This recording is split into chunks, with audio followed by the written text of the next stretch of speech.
à toutes, bonjour à tous. Merci d'être avec nous ici au Grimaldi Forum pour cette plénière d'ouverture du One-to-One Retail e-commerce. Je suis Marjorie Paillon, je suis journaliste. Je suis experte et passionnée des questions internationales et tech, mais je suis surtout ravie d'être ici avec vous aujourd'hui parce que oui, depuis ce matin, vous avez mis les mains dans le cambouis de l'IA et ça, c'est une bonne nouvelle. On va en parler tout au long de cette plénière d'ouverture. Ces mutations de votre secteur où l'IA s'impose comme un levier de survie opérationnelle, une intelligence artificielle qui bascule de façon stratégique. On va se poser ensemble les bonnes questions pour pouvoir naviguer le sujet en 2026. Quand l'IA redéfinit l'organisation, la relation client, les opérations bien évidemment, ce sera le fil rouge de la synthèse du Before. Vous le voyez, on va débattre. On va également prendre le pouls des patrons et des patronnes du e-commerce que vous êtes. Ce sera avec le baromètre 2026 de la FEVAD. Mais d'abord, pour ouvrir officiellement cette 15e édition, merci d'accueillir la directrice de One-to-One, Sonia Mamin.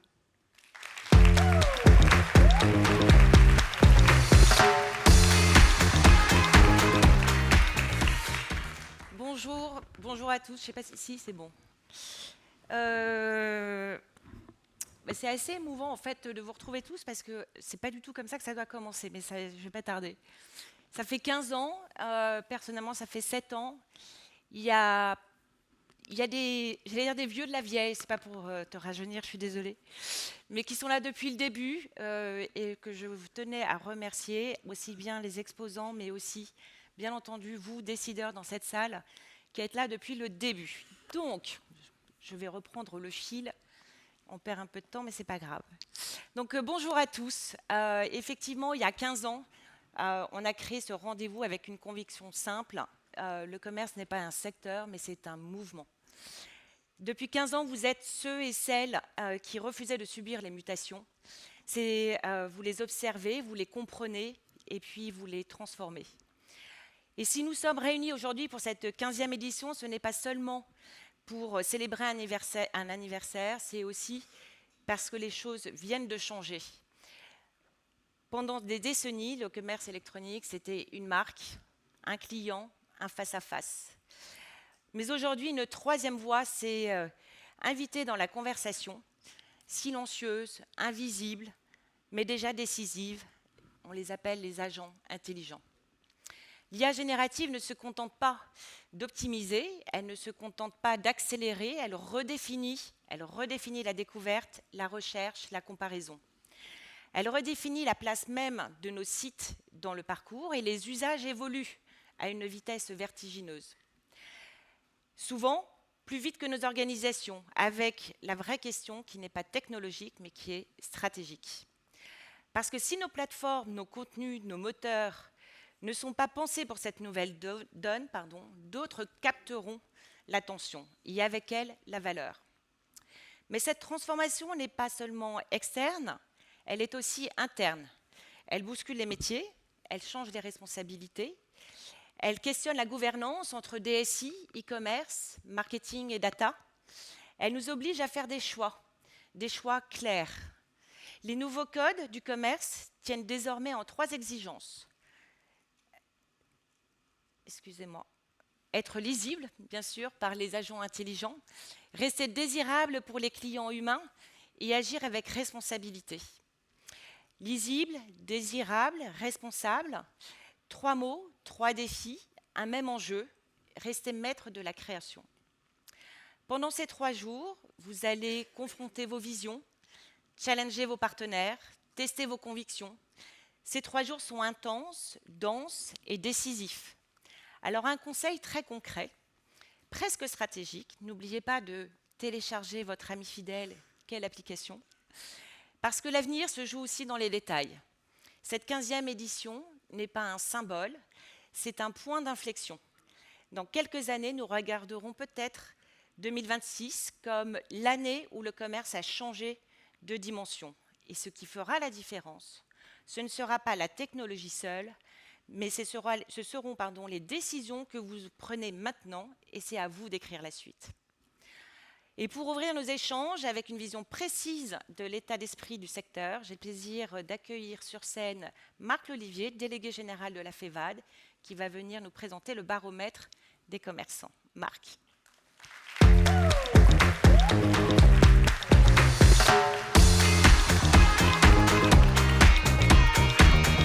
Merci pour l'accueil, Sonia. Bonjour à toutes et à tous. Je suis ravi de vous retrouver pour cette nouvelle édition de One to One, un événement dont la FEVA est partenaire depuis l'origine, un événement pas comme les autres auquel nous sommes attachés, et je suis particulièrement attaché puisque je fais partie des vieux de la vieille qui ont effectivement assisté aux 15 éditions, tout aussi merveilleuses les unes que les autres, mais celle-ci, je suis sûr, le sera encore plus. Alors, un événement qui cette année intervient à un moment particulier pour le e-commerce, parce que vous le savez sans doute, le e-commerce cette année vient de franchir un double cap historique. 200 milliards d'euros de chiffre d'affaires et 3,2 milliards de commandes sur une année. Alors pour vous rendre compte, 200 milliards de chiffre d'affaires, c'est l'équivalent du PIB de la Grèce et c'est l'équivalent du chiffre d'affaires de l'industrie automobile et aéronautique cumulé. Donc vous voyez que ces chiffres sont non seulement impressionnants, mais ils sont surtout des marqueurs. C'est un marqueur du fait que le e-commerce, Sonia le disait, s'est installé durablement, structurellement dans la consommation française. Donc dans ce contexte, je suis particulièrement heureux aujourd'hui de vous présenter les résultats de la 15e édition, parce que c'est aussi la 15e édition du baromètre FEVA d'LSA sur le moral des e-commerçants, réalisé avec Toluna Interactive. Cette enquête, nous interrogeons chaque année 200 dirigeants de e-commerce, parmi les principaux sites de e-commerce, afin d'évaluer à la fois leur niveau de confiance, identifier leurs priorités et comprendre la vision qu'ils ont des transformations du secteur. Cette année, nous avons eu plus de 200 participants, 116 dirigeants français, dont beaucoup sont dans la salle. Je les salue et je les remercie surtout d'avoir participé. Et puis une centaine de dirigeants européens répartis dans 4 pays, Allemagne, Espagne, Italie et Pays-Bas. L'enquête a été réalisée entre décembre et janvier, donc elle ne tient pas compte du conflit en Iran. Elle nous apporte cependant une radiographie complète sur le marché, avec le regard de ceux qui sont en première ligne, un regard unique qui nous éclaire à la fois sur la température du marché, mais également ses transformations. Et ce que je vous propose de découvrir immédiatement ensemble, en commençant par l'état d'esprit dans lequel se situent les... Alors ça ne fonctionne pas, donc le temps sera décompté parce que la présentation est longue. Ça y est, c'est bon. Donc on va essayer de voir, on va commencer par regarder, mais ça ne fonctionne toujours pas.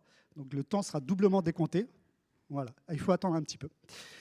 Donc on va commencer par voir le moral des e-commerçants, c'est-à-dire la manière dont ils abordent 2026. Et bonne nouvelle, on est sur une augmentation, une nette progression du moral, mais pas de la zapette, qui est le moral en berne apparemment. Ah, on va remplacer. Ah, comme quoi la technologie, hein, toujours travaillé par la technique. Ah, ça va beaucoup mieux. Voilà. Donc le moral des e-commerçants qui, lui, est en nette progression cette année, puisque vous voyez qu'on a 36% des e-commerçants qui se déclarent plus optimistes que l'an dernier, contre 20% qui le sont moins. Donc on a un solde de 16 points, qui est en augmentation de 7 points par rapport à l'an dernier, qui est carrément un retournement de tendance par rapport à il y a 2 ans, puisqu'on était sur un solde négatif. Même chose du côté européen, avec un solde positif légèrement supérieur, mais une dynamique qui est moins marquée. Et donc ce moral, cette amélioration, on le retrouve dans la perception qu'ont les acteurs du marché et de son évolution, puisque là aussi, vous le voyez, on a 44% des dirigeants français qui pensent que leur marché est en croissance, qui là aussi est en augmentation, et une part de ceux qui pensent que leur marché est en décroissance qui baisse. Même chose au niveau européen, avec une confiance qui est encore plus marquée chez nos amis européens. Alors ce marché, globalement, il est jugé porteur, mais il sera traversé par des grandes tendances, comme chaque année, qui vont certainement façonner le paysage du e-commerce. Et donc c'est intéressant de voir quelles sont les grandes tendances qui sont anticipées aujourd'hui par les dirigeants de e-commerce. Et parmi elles, vous voyez, sans surprise, ou plutôt une surprise, parce que c'est la première fois qu'ils remontent aussi haut, et on va y revenir, vous avez la montée en puissance des acteurs chinois, qui apparaissait déjà dans les précédentes enquêtes, mais c'est la première fois qu'on le voit apparaître en première position, suivi des mouvements de concentration et des accords stratégiques. Le marché de la seconde main, qui a longtemps dominé le classement, est un peu moins présent dans l'esprit des dirigeants, mais reste quand même en 3e place.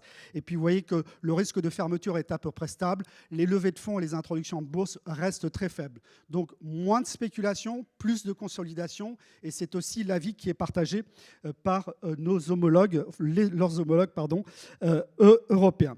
Donc voilà un petit peu pour le marché. Maintenant, je voudrais qu'on s'arrête un instant sur la manière dont les dirigeants se projettent cette fois-ci, non pas sur leur marché, mais sur leur entreprise.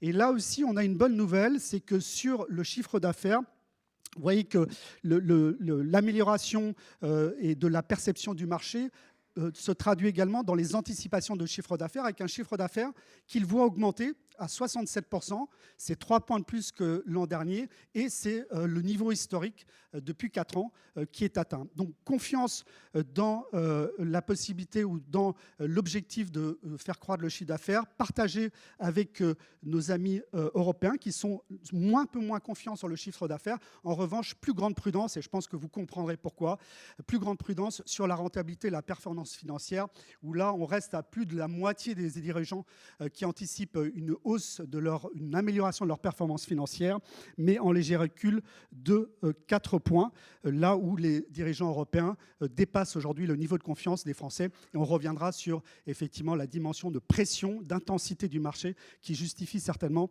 ce léger recul, cette prudence sur la rentabilité. Globalement, on voit quand même qu'il y a un moral qui est positif, des ambitions et des objectifs de croissance. Donc maintenant, on va essayer de voir comment comptent s'y prendre les dirigeants pour atteindre ces objectifs de croissance. Et on va le voir à travers les priorités stratégiques qu'ils nous ont déclarées. Alors, on ne pourra pas les revoir toutes, mais je trouvais intéressant de s'intéresser plus particulièrement aux priorités en matière d'investissement. Il y a beaucoup de prestataires et c'est important pour vous aussi que vous sachiez où les e-commerçants vont privilégier leurs investissements. Alors là-dessus, c'est très intéressant parce que comme c'est la 15e année, on a un petit peu de recul. On voit qu'on a un retour vers les fondamentaux. On retrouve les fondamentaux, c'est-à-dire IT en premier, marketing, publicité. Alors, ça intéressera les gens du marketing, la publicité, avec des budgets qui sont fléchés en priorité sur les réseaux sociaux, sur le SEO et sur la publicité en ligne. Et puis l'international qui reste bien sûr un levier de croissance. Ce qui m'a frappé dans cette description, c'est la place de la RSE qui, vous voyez, dégringole en bas du classement. Alors personnellement, je ne pense pas qu'il s'agisse d'un désengagement de la part des sites. C'est plutôt un arbitrage économique. Et ça nous rappelle que quand le pouvoir d'achat devient central pour le consommateur, eh bien forcément la compétitivité prix redevient majeure pour le commerçant. Et sans doute, et en tout cas je l'espère, on ne doit pas traduire ça par un désengagement de la part des e-commerçants. Alors, au-delà de ces perspectives de marché, au-delà des priorités, le baromètre il nous permet aussi d'aborder les enjeux structurants pour le e-commerce. Alors, je n'ai pas pu les reprendre tous, mais j'ai décidé d'en retenir 3 parce qu'ils me paraissent tout à fait déterminants pour 2026. Et parmi ces 3, on va commencer par la consommation des ménages, parce qu'au fond, c'est elle qui, d'une certaine façon, va fonder l'activité et également orienter les décisions des dirigeants, vos décisions, par rapport à la consommation des ménages. Alors là-dessus, les e-commerçants restent très prudents, puisque vous voyez qu'on a une consommation des ménages aujourd'hui qui est à peu près stable. Il y a 50%, donc 1 sur 2, qui pensent qu'on va rester sur une stabilité en 2026, mais vous en avez 45% qui pensent au contraire qu'on va avoir une dégradation de la consommation des ménages. Parmi les facteurs qui pourraient entraîner cette dégradation, on a l'instabilité politique, qui est reconnue, vous voyez, à 98% comme ayant un impact direct sur la consommation. Et compte tenu du calendrier politique, on peut effectivement craindre que ça puisse avoir un impact sur la consommation des ménages. Donc une consommation fragilisée qui finalement conduit les dirigeants à la prudence, mais l'évolution du marché ne va pas dépendre que de la demande. Elle va dépendre aussi de la concurrence, et notamment, bien sûr, de la concurrence des plateformes chinoises dont on parlait tout à l'heure. L'impact des plateformes chinoises, on ne l'avait pas jusque-là mesuré avec les dirigeants. Ce qu'on voit effectivement, c'est que 70% des entreprises qui sont exposées à la concurrence de ces plateformes se disent directement impactées et plus de 40% reconnaissent qu'elles ont dû changer leur stratégie commerciale. Alors quand vous avez 3 entreprises sur 4 qui se disent impactées et la moitié d'entre elles qui changent, c'est plus marginal, c'est massif, c'est une réalité structurelle. Et c'est une réalité structurelle qui a des effets qui sont identifiés par les sites, notamment évidemment la pression promotionnelle qu'on connaît tous, mais également, et à mon avis de manière plus grave, le glissement du référentiel prix vers le bas. C'est-à-dire cette perception qu'à force de voir des t-shirts à 2 €, vous pensez que le vrai prix du t-shirt, c'est 2 €. Et ça, c'est quelque chose qui va avoir un impact structurel. Et puis, évidemment, la conversion à la fast fashion et les repères RSE qui s'amenuisent et qui disparaissent peu à peu. Donc, cet impact-là, et ça, c'est très fort dans l'enquête qu'on a fait, il y a une attente très forte de la part des sites vis-à-vis des pouvoirs publics pour qu'ils fassent respecter les règles du jeu.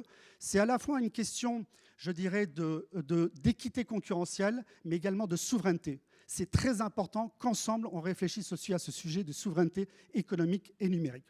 Dernier impact structurant qu'on va voir, c'est le thème de ce salon. Il me semblait tout à fait essentiel de le présenter en introduction. C'est l'impact de l'IA sur les organisations vu par les dirigeants de sites e-commerce. Et vous voyez que 87% estiment qu'il y a un impact sur le business, mais également sur les organisations. Cet impact, il touche effectivement d'abord les outils, les pratiques, également les process, et puis le besoin de compétences, de ressources, à la fois par la formation et le recrutement. En revanche, je trouvais intéressant de voir qu'aux yeux des dirigeants, la partie management des équipes est plutôt épargnée par l'IA. Alors face à cette situation, bien sûr, les entreprises s'organisent, elles accompagnent le mouvement, notamment par la formation. 73% des entreprises ont organisé ou organisent des formations, mais vous voyez que c'est plutôt des organisations ciblées. Il y a à peine 20%, un peu plus de 20% qui font des formations pour tout le monde. Et puis, ce qui me paraît un peu plus surprenant, c'est que vous avez plus de la moitié des entreprises qui n'ont pas encore fixé un cadre d'usage pour les collaborateurs. Et des collaborateurs dont on voit effectivement que si globalement, selon les dirigeants, ils ont une attitude positive, il y a quand même encore des réticences et l'acculturation de l'entreprise reste un des principaux enjeux de l'IA dans l'entreprise. Donc au fond, ce que nous disent ces chiffres-là, et ce que disait Sonia tout à l'heure, c'est que l'IA va plus vite que les organisations. En fait, l'IA est installée dans les organisations et on voit que la gouvernance, elle, est encore en construction. En revanche, ce qui apparaît très clairement, c'est que pour les dirigeants, l'IA n'est plus seulement un sujet technologique, c'est aussi un sujet d'organisation. Voilà quelques-uns des enseignements que je voulais partager avec vous. Vous en retrouvez davantage sur les colonnes de LSA qui est partenaire et j'aurai moi-même l'occasion de présenter avec Jean-Daniel Lévy l'ensemble des résultats.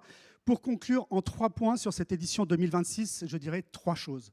Premier constat, c'est que les commerçants sont confiants, mais ils sont lucides. Deuxièmement, le marché monte en intensité dans un environnement complexe avec plus de concurrence et une consommation restreinte. Et troisièmement, on voit des entreprises qui sont déterminées à innover, à investir et qui, au fond, ces entreprises, elles ont compris que dans un marché qui avance, ralentir, c'est déjà reculer. Voilà. Je vous souhaite à toutes et à tous un excellent salon one-to-one et je vous laisse avec Marjorie et ses invités pour une table ronde qui s'annonce passionnante. Merci infiniment, Marc. Merci beaucoup. Tu vois, on a réussi à venir au bout de la technologie grâce à toi et grâce à cette zapette. C'est magnifique. Je vais la garder comme ça, du coup. On est sûr qu'elle n'ira pas plus loin. Merci infiniment pour ces chiffres. Ils sont précieux, vous le voyez. On va d'ailleurs en reparler avec mes invités. Tu as raison, Marc. Tout de suite, je vais avoir besoin de vous pour cette séquence. Vous aurez la possibilité d'adresser vos questions à nos invités tout au long de notre discussion. Ça se passe sur Slido avec le QR code juste derrière moi sur cette slide. Vous posez vos questions et je vais essayer de me faire votre porte-parole en fin de séquence, parce que justement, oui, on va continuer à parler d'intelligence artificielle, ça ne vous surprendra pas. L'IA a déclenché cette mutation profonde de vos 3 piliers. Elle conseille vos clients, mais est-ce qu'elle le fait mieux que vous-même? C'est une première question. Elle transforme vos organisations, jusque-là tout va bien, mais est-ce que vous savez rester maître de votre gouvernance? Et puis surtout, quand elle prend les commandes des opérations retail, est-ce qu'il y a encore un pilote dans l'avion? On va continuer à mettre les mains dans le cambouis de l'IA et accueillir tout de suite les 3 rapporteurs de choc des ateliers de ce matin, faire la synthèse de ce before avec Laura Toledano, General Manager Western Europe pour Zalando, Thomas Métivier, CEO de Cdiscount et Mossem Ghazenpour, Chief AI Officer pour Kingfisher.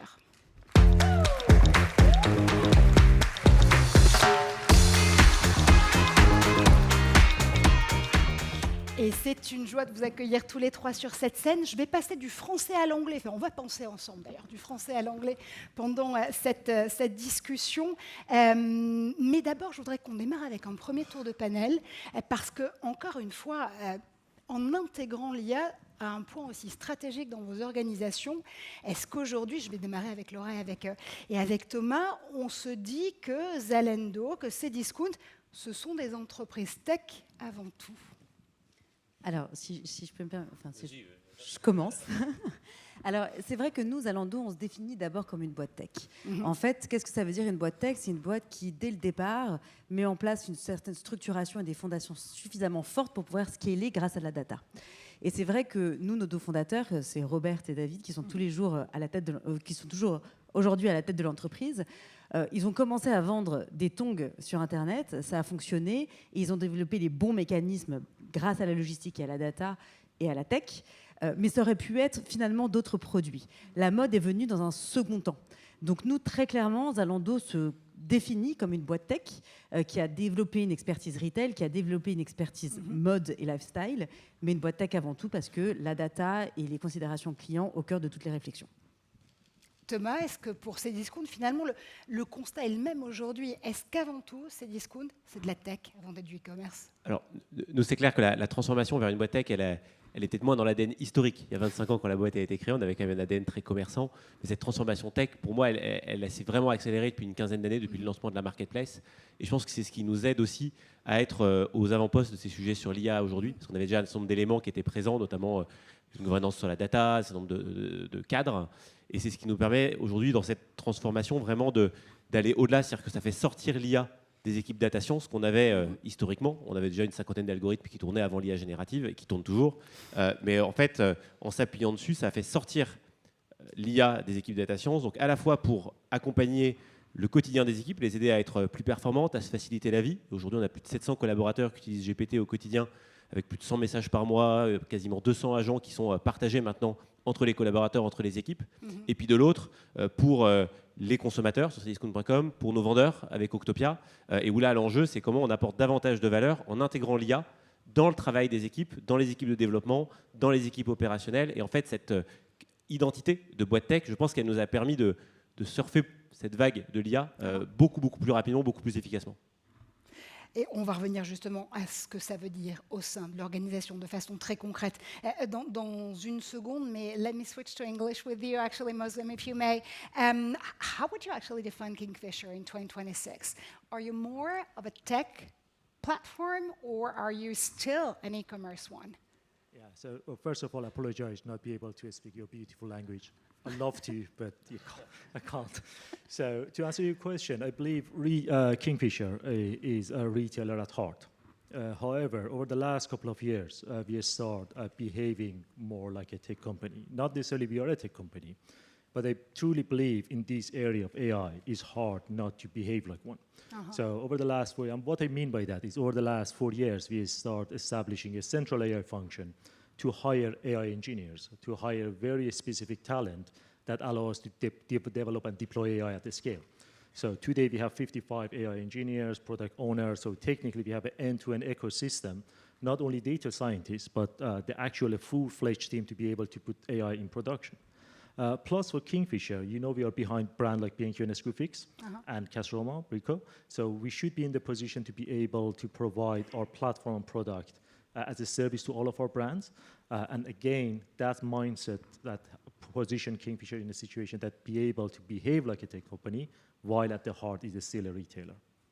So AI has definitely unleashed the tech-centric power of Kingfisher, right? Exactly, and that's how we can support everyone to move very fast because centralizing some of those functions allow us to move much faster than many organizations because again you control that the technology and you just augment your retail expertise right with the core technology, which I think the key to success for the next couple of years at least.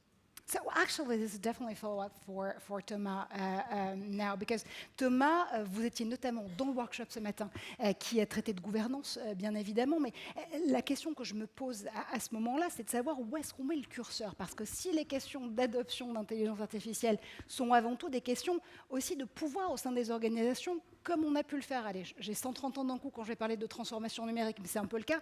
C'est un peu la même chose aujourd'hui avec le fait de bring your own intelligence artificielle dans les organisations. Où est-ce qu'on met le bon curseur? Comment est-ce qu'on reste maître de la clé de la transformation malgré tout? Effectivement, c'est une question qu'on a pas mal débattue ce matin dans l'atelier. Le premier élément qui est important, c'est qu'on était vraiment convaincu que le risque qu'il y a aujourd'hui, ce n'est pas des risques de sécurité, ce n'est pas des risques de data, c'est le risque de ne pas embarquer assez vite et de ne pas aller assez vite parce qu'en fait, il y a des acteurs qui vont très vite et c'est en train de transformer à la fois la façon dont on fait notre métier, ça transforme les attentes des clients et donc en fait, il y a un vrai enjeu à monter à bord et à ne pas avoir peur de l'IA. Maintenant, quand on a dit ça, évidemment, ça pose la question de comment on s'organise pour y aller, et pour y aller à la fois vite, mais de façon sécurisée, parce qu'il ne faut pas faire n'importe quoi. Et là-dessus, les 3 éléments clés qu'on a identifiés, c'est il y a un enjeu fort du sponsorship des dirigeants. Et c'est essentiel que les dirigeants utilisent, pratiquent, soient en fait des premiers utilisateurs de l'IA, à la fois pour voir les bénéfices, pour pouvoir en percevoir et en sentir également les limites, parce qu'il y a encore évidemment des limites dans ce qu'on peut faire aujourd'hui avec de l'intelligence artificielle générative et tous ses dérivés. Le deuxième, c'est qu'il faut partir du terrain des attentes des clients et des besoins des équipes. En fait, les grands plans, on n'est pas dans un... La meilleure façon de planter une transfo IA, c'est d'en faire un grand plan décidé au niveau du COMEX et déployé militairement dans toutes les équipes. Ça ne marchera pas. Et en fait, on va souvent tirer à côté des bons sujets, des choses qui créent de la valeur. Nous, par exemple, c'est les équipes qui ont d'abord travaillé sur la catégorisation des produits, pour qu'on classe mieux les produits au sein des équipes Octopia, qu'on soit derrière capable d'enrichir le contenu. Et puis maintenant, on permet à nos vendeurs d'uploader un catalogue Excel dans le format qu'ils veulent et on crée les produits automatiquement. On va chercher nous-mêmes le modèle de données, on fait le mapping, on crée et c'est des millions de produits et c'est des millions d'euros de ventes supplémentaires qu'on a fait grâce à ce système-là. Donc ça, c'est évidemment des trucs importants. Et puis, le troisième élément, c'est qu'il y a un certain nombre de sujets stratégiques, disruptifs. Quand vous interrogez, quand vous vous dites demain, comment je fais pour que plus de 50% de mon code soit écrit par des agents et plus par mes développeurs, en fait, ça ne va pas venir des équipes. Vous allez avoir des développeurs qui vont tester, qui vont monter des premiers agents pour écrire de la doc, pour commencer à générer leur code. Mais si vous voulez passer à l'échelle, il faut y mettre des moyens, il faut y mettre des ressources. Et là, c'est des choix stratégiques. Il y a 2, 3, 4, 5 grandes priorités comme ça en fonction de la taille des boîtes. Et là, c'est des choix des dirigeants, des COMEX, de se dire on mise sur ce sujet-là. Et l'élément clé qui nous a tous rassemblés, c'est de se dire il faut aller chercher de la valeur. L'IA, c'est un excellent levier pour créer davantage de valeur, pour avoir moins de cas où il faut refaire des choses, retravailler, avant d'être une simple recherche d'optimisation locale de TP. Et en fait, c'est vraiment, on est convaincu que ça va augmenter les attentes des clients, augmenter la valeur qu'on sera capable de dégager. Et donc, c'est là qu'est le risque. C'est pas de ne pas économiser quelques ETP, c'est en fait que des concurrents répondent mieux aux attentes des clients grâce à l'IA et que si on ne prend pas le train, ben on soit laissé de côté. Et qu'on soit littéralement sur le quai et qu'on ne remonte jamais dans le wagon qui va plus vite que vous. J'aime aussi le fait que vous ayez mentionné assez rapidement, finalement, dans ce travail collectif au moment de l'atelier, les questions de cybersécurité. Parce que l'IA, c'est aussi de la cyber, mais on y reviendra. Let me switch in English for a quick second for a follow-up with Laura and Mohsen, of course, because we're talking about the fact that we need to keep a pace. With the pace and the rhythm with which AI transformed the entire organization. How do you keep a pace? I mean, I don't have another way to put it. To be honest, can we actually be as AI ready as AI is?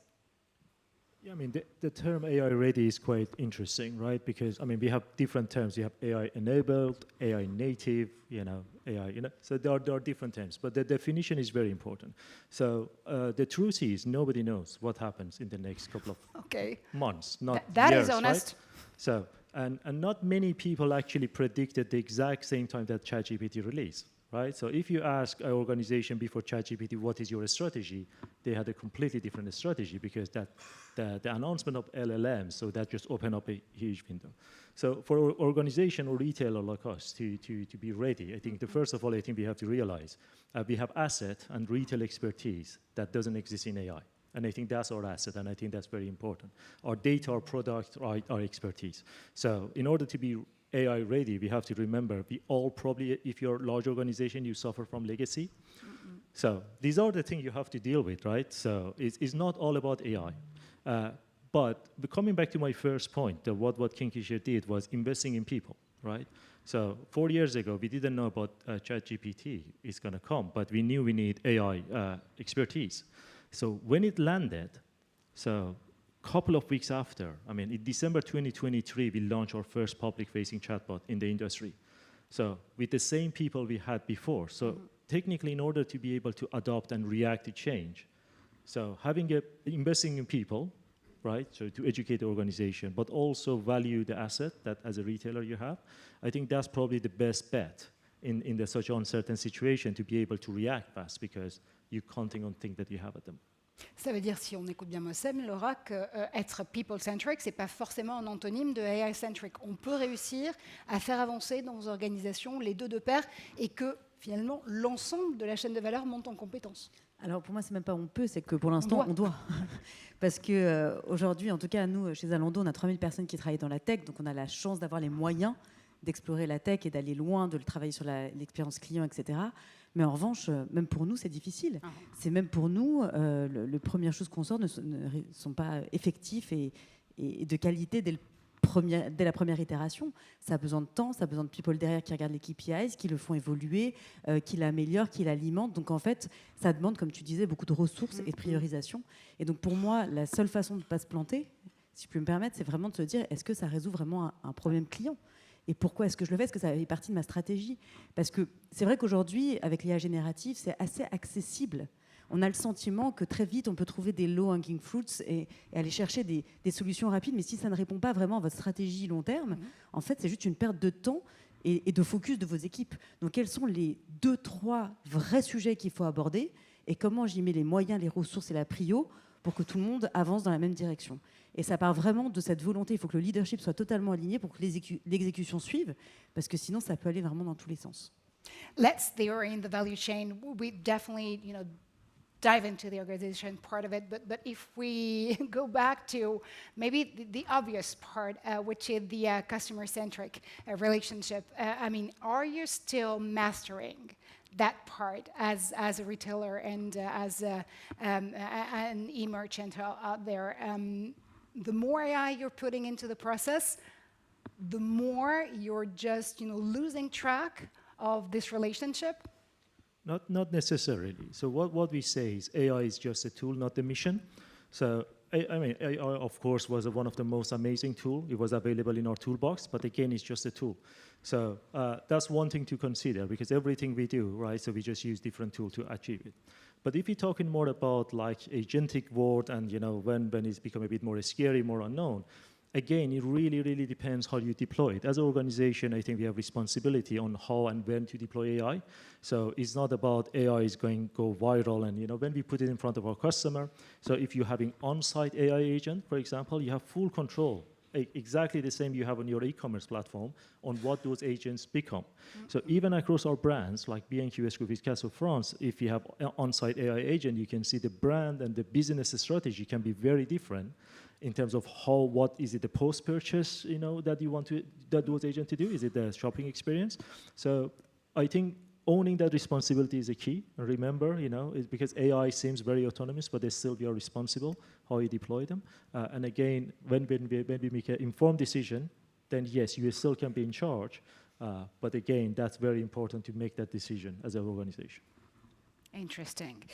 Laura, je sais que vous étiez notamment dans l'atelier qui s'intéressait vraiment aux opérations. À partir du moment où l'IA prend la main sur ces opérations-là, que ce soit sur de l'opération en supply chain ou que ce soit même sur du pricing, qu'est-ce que ça donne? Ma question, elle est justement sur ce fine-tuning-là. Quand on donne la main à l'IA sur ces opérations, quand on arrive à automatiser sans perdre en robustesse et en qualité d'exécution, ça donne quoi? Est-ce qu'il y a quand même une troisième inconnue dans l'équation à pouvoir prendre en compte, qui est la maîtrise des coûts? Comment est-ce qu'on arrive à opérer et faire du fine-tuning sur un art qui demande à être quand même maîtrisé de très près? Ça demande du contrôle. Ouais. Ça demande des équipes qui viennent, qui contrôlent, qui regardent justement les KPIs, qui font des A/B tests et qui font évoluer la machine constamment. Et donc du coup, en fait, on ne laisse pas complètement l'IA libre, c'est-à-dire qu'on a des points de contrôle, des guardrails qui nous permettent vraiment d'arbitrer, de rediriger, d'ajuster aussi notre stratégie. Donc, ce qui était vrai hier n'est plus forcément vrai aujourd'hui. Il y a aussi des biais qui se créent parfois dans nos algos, donc il faut aussi qu'on le retravaille. Par exemple, un exemple tout bête dans l'algorithme de sorting, c'est-à-dire la façon dont on va orchestrer nos produits dans notre catalogue produit, eh bien, au départ, on a une règle et puis on se rend compte que finalement, ça pousse une catégorie plutôt qu'une autre, certains produits plutôt que d'autres. On se rend compte que ça va biaiser, je sais pas, la désirabilité ou la capacité à faire découvrir de nouvelles marques et de nouveaux produits. Donc, on va y ajouter quelque chose. Donc, en fait, ça passe par du contrôle. Donc, l'humain, aujourd'hui, encore aujourd'hui, peut-être que demain, ça changera un peu, mais là, aujourd'hui, c'est absolument indispensable. Sinon, en effet, on perd toute l'âme et tout le monde achète la même chose. Ce n'est pas le cas, en tout cas pas dans la mode. Pas dans la mode et surtout pas aussi dans le rapport que vous avez avec vos consommateurs et vos consommatrices, bien évidemment. Quand je vous écoute tous les trois, je me dis qu'encore une fois, l'IA, forcément, c'est du très concret, mais aussi la façon de mesurer son impact, la façon de se dire, oui, ça y est, on a réussi à checker la case sur laquelle on voulait aller plus loin grâce à de l'automatisation et grâce à de la robotisation IA. Quand on gagne en rapidité, quand on gagne en maîtrise, quand on gagne en compétences, il faut là aussi avoir une façon de le mesurer qui soit tout aussi concrète. Alors, c'est quoi pour vous ces facteurs clés de succès ? Comment est-ce qu'on arrive à se dire, OK, là, on a vraiment réussi à toucher du doigt, grâce à l'IA, ce qu'on voulait absolument réussir à dérouler en matière de stratégie ? Alors, moi, je peux donner un exemple très concret. C'est que, donc nous, on opère dans 27 pays européens. On a 14 entrepôts logistiques. Pour nous, un des gros enjeux, c'est de s'assurer qu'on ait le bon produit au bon moment. Ça nous permet d'optimiser, bien sûr, notre taux d'écoulement, d'être plus sustainable et de vendre plus au bon endroit, au meilleur prix. Puisque, évidemment, en fonction des pays, on n'a pas la même politique pricing, etc. Donc, concrètement, qu'est-ce que ça veut dire ? C'est-à-dire qu'on va pouvoir faire plus de volume d'affaires, qu'on va pouvoir optimiser nos opérations. Donc, on va à la fois gagner dans le coût des opérations et gagner en volume d'affaires. Donc, en fait, à chaque projet, on doit partir, en effet, d'un customer insight ou d'un customer problem, définir les KPIs de succès, les guardrails en disant okay, à quel moment on décide d'arrêter parce que là on allait beaucoup trop loin et donc il faut arrêter le projet parce qu'on s'est planté. Et donc c'est du suivi, c'est du contrôle. Pour moi, il y a des game changers qui sont liés vraiment à la stratégie. Notre stratégie, elle est liée à une optimisation logistique, elle est liée à une limitation des taux de retour, à une meilleure expérience client sur de l'inspiration. Et tout ça, en fonction de ces projets-là, on a un framework qui est extrêmement précis qui nous permet toujours d'avancer, d'itérer et d'arrêter quand ça ne va plus. Et qui vous permet aussi de remettre en question même ces indicateurs de succès au fur et à mesure que vous pouvez intégrer, j'imagine, de l'outil IA et automatiser. Et au fur et à mesure que la stratégie évolue, parce qu'on sait bien qu'on est dans un monde qui évolue très rapidement. Et donc, on ne sait pas où on sera dans 6 mois, comme on pouvait le dire il y a 2 secondes. Donc, finalement, même la stratégie des entreprises évolue.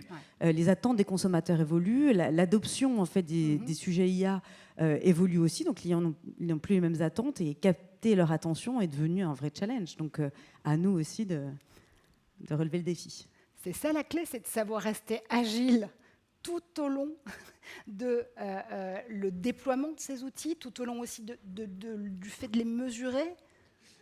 Oui, je pense que c'est vraiment un élément important. Et en fait, ce que disait Laure sur le fait de partir de problèmes concrets des clients, c'est quand même la meilleure façon d'avoir de l'IA qui servent. Je rejoins complètement ce que tu disais sur la partie c'est un outil.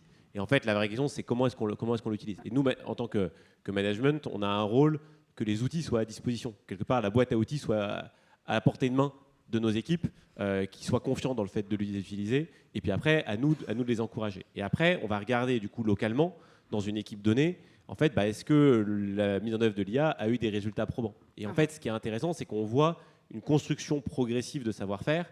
Si on s'était donné tout de suite l'ambition de générer automatiquement les catalogues produits des vendeurs, on aurait sûrement eu beaucoup de mal. Mais en fait, on est passé par la catégorisation, l'enrichissement, la structuration des attributs. Et en fait, l'équipe monte en compétence dans l'utilisation, monte aussi en maîtrise des outils d'IA.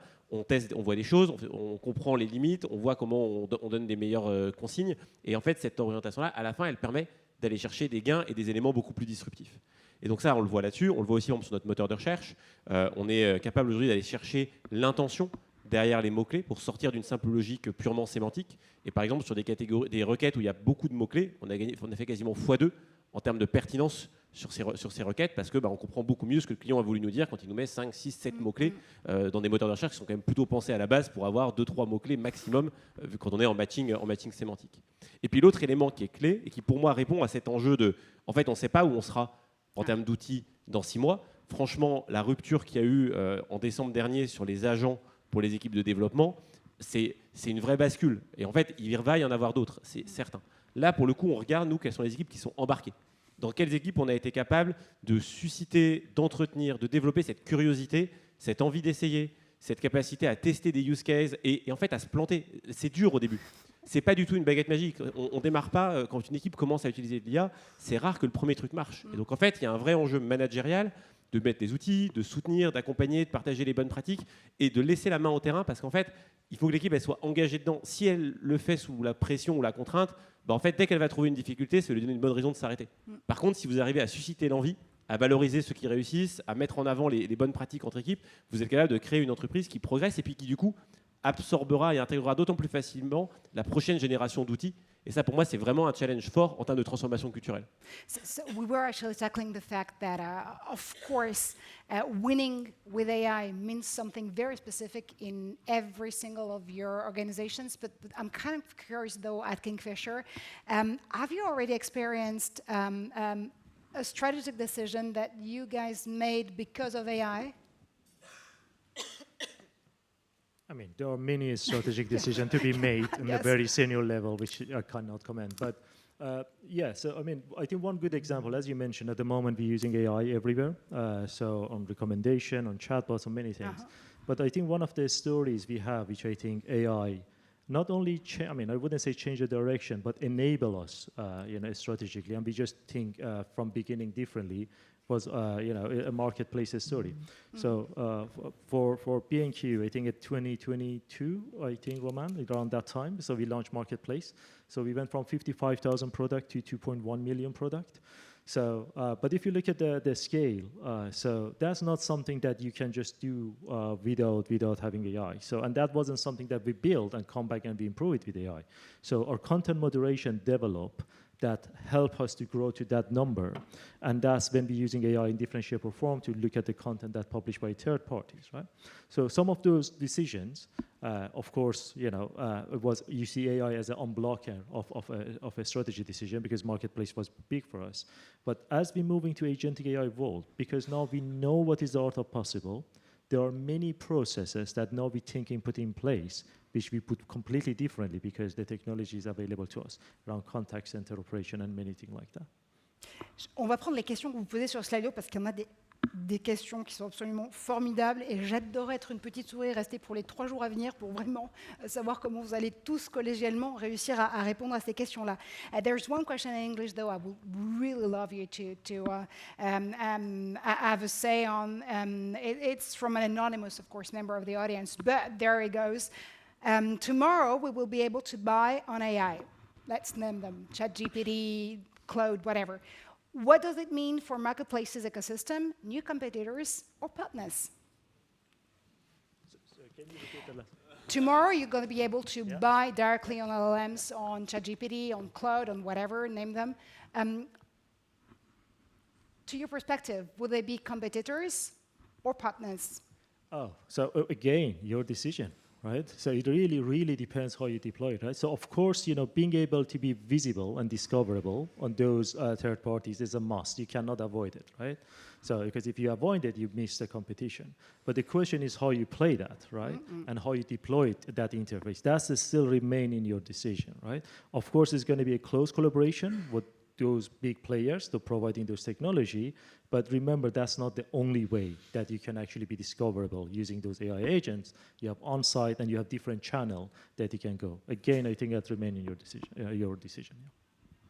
So I guess it's everyone's call. I mean.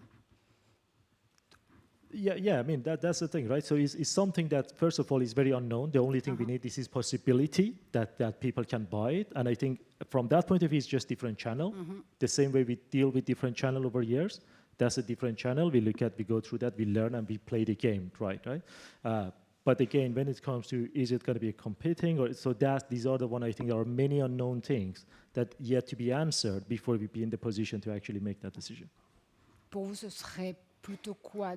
Des essais à tester avec ces différentes sociétés productrices d'IA? Est-ce que c'est vos futurs compétiteurs? Nous, aujourd'hui, il y a 2 éléments. Le premier, c'est qu'on reste aux avant-postes. Donc, on a développé notamment des systèmes de MCP pour pouvoir s'intégrer. On a soumis récemment notre app sur GPT, donc on attend de voir, mais plus pour suivre l'évolution. Nous, on n'a pas de problème sur toute la partie recherche. La vraie question, c'est est-ce qu'on va jusqu'au checkout? Notre position, pour l'instant, est plutôt non. Un peu comme quand Google est allé sur Shopping Action, nous, on n'y était pas allé, parce qu'on considère qu'en fait, chacun son métier. D'ailleurs, on voit que OpenAI fait plutôt marche arrière dessus.